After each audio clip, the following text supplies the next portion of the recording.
Jika berbicara tentang India, sebagian besar dari kalian mungkin akan langsung terbayang hal-hal unik bahkan cenderung aneh yang seringkali membuat kalian heran dan terpana. Mulai dari street food yang penuh gizi dan nutrisi, tingkah anak mudanya yang sangat keren dan penuh gaya, serta budaya, tradisi dan ritual keagamaan yang kadang mengundang rasa kagum dan membuat netizen geleng-geleng kepala. Dalam video ini, pembahasan kita akan berfokus pada sebuah pertanyaan besar yang mungkin juga pernah terlintas di pikiran kalian. Kenapa dan bagaimana masyarakat India bisa memiliki ribuan bahkan jutaan kepercayaan dan praktik agamaan berbeda, yang sebagian besar cenderung tidak masuk akal dan di luar nalar? India merupakan sebuah negara yang terletak di Asia Selatan. Wilayahnya berbatasan langsung dengan Pakistan, Tiongkok, dan Nepal. Jika kalian pernah berkunjung ke negara ini, maka setiap beberapa kilometer, kalian bisa menemukan kuil pemujaan dewa yang berbeda-beda. Bahkan ada anggapan yang beredar bahwa India memiliki jutaan agama. Benarkah demikian? Ataukah itu hanya sebuah mitos yang terus diulang tanpa pernah benar-benar dipahami? Faktanya, India memang tidak memiliki jutaan agama resmi. Namun jika kita menghitung setiap sekte, aliran kepercayaan, tradisi, dewa-dewi lokal, hingga praktik spiritual yang diwariskan turun-temurun, jumlahnya benar-benar sulit dibayangkan. Keberagaman itu begitu luas, sehingga hampir setiap wilayah di India memiliki identitas religiusnya sendiri. Lalu muncul pertanyaan yang jauh lebih menarik. Mengapa India berkembang menjadi pusat lahirnya begitu banyak kepercayaan?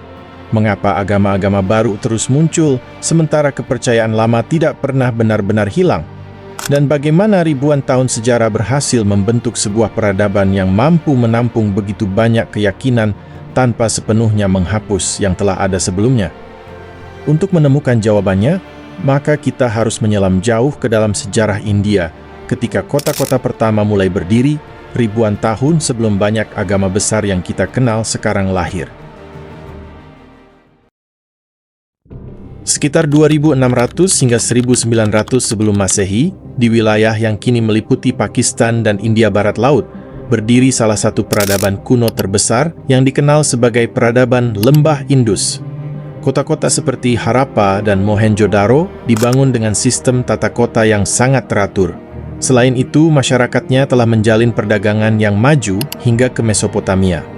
Namun di balik kemajuan itu, kehidupan spiritual mereka masih menyimpan banyak misteri. Hingga hari ini, tulisan peradaban Lembah Indus belum berhasil dipecahkan, sehingga para arkeolog hanya dapat menafsirkan kepercayaan mereka melalui artefak yang ditemukan. Berbagai temuan menunjukkan bahwa masyarakat Lembah Indus kemungkinan memuja unsur-unsur alam. Temuan-temuan seperti patung perempuan yang diduga melambangkan kesuburan, cap bergambar sosok bertanduk yang dikelilingi hewan, ritual yang berkaitan dengan air, hingga simbol-simbol pohon dan hewan menunjukkan bahwa hubungan manusia dengan alam memiliki peran penting dalam kehidupan mereka. Yang menarik, sebagian tradisi tersebut memiliki kemiripan dengan praktik yang masih dapat ditemukan di India modern, seperti penghormatan terhadap sungai, pohon, maupun hewan tertentu.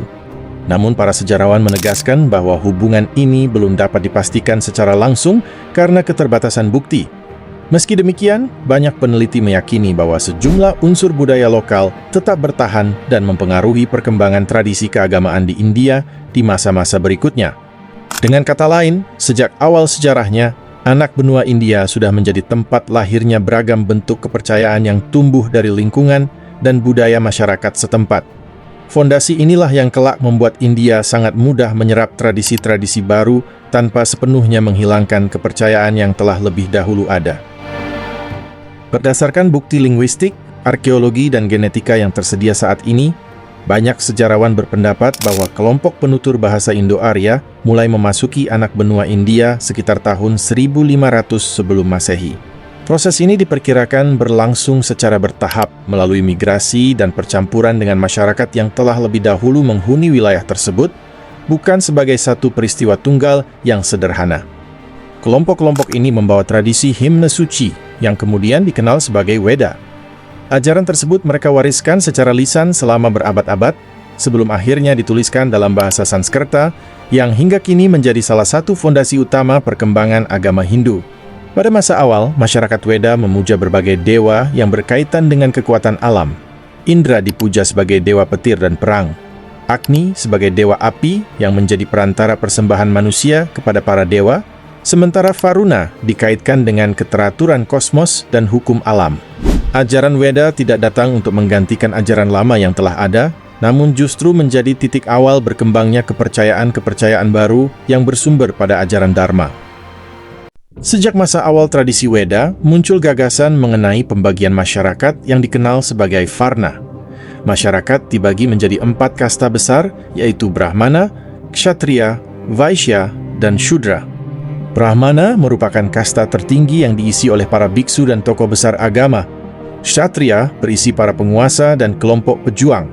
Vaishya berisi para pedagang dan para pemilik lahan pertanian, sedangkan Shudra ditempatkan sebagai kelompok pekerja dan buruh. Namun pada kenyataannya, sistem sosial di India tidak hanya terbagi menjadi 4 kelompok itu saja. Dalam kehidupan nyata, berkembang ribuan kelompok sosial yang disebut jati. Jati biasanya merupakan komunitas yang memiliki identitas, pekerjaan, aturan perkawinan, dan tradisi sendiri.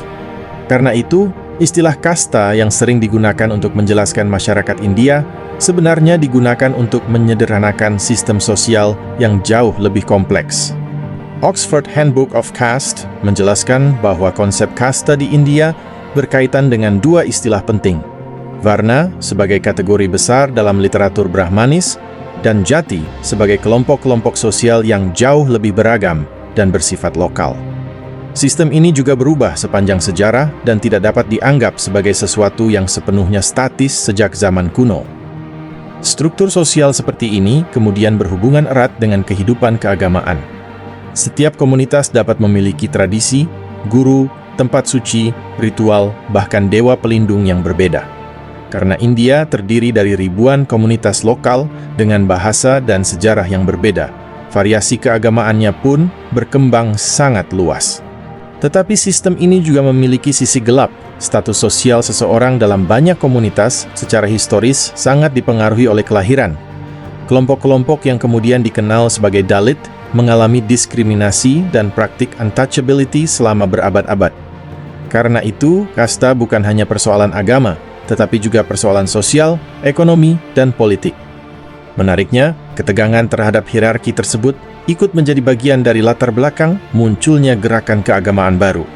Pada sekitar abad ke-6 hingga ke-5 sebelum Masehi, India mengalami perubahan besar. Berbagai pemikir dan kelompok pertapa mulai mempertanyakan ritual Brahmanis, kekuasaan pendeta, dan gagasan mengenai status sosial. Salah satu tokohnya adalah Siddhartha Gautama yang kemudian dikenal sebagai Sang Buddha.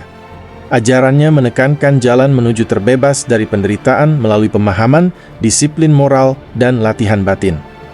Buddhisme menawarkan jalan spiritual yang tidak bergantung pada status kelahiran seseorang. Pada periode yang kurang lebih sama muncul Jainisme, yang secara tradisional dikaitkan dengan Mahavira. Jainisme menekankan kehidupan asketis dan prinsip ahimsa, yaitu non-kekerasan terhadap makhluk hidup. Mahavira dianggap sebagai Tirthankara ke-24 dalam tradisi Jain. Kedua gerakan ini penting karena menunjukkan sesuatu yang khas dari sejarah India.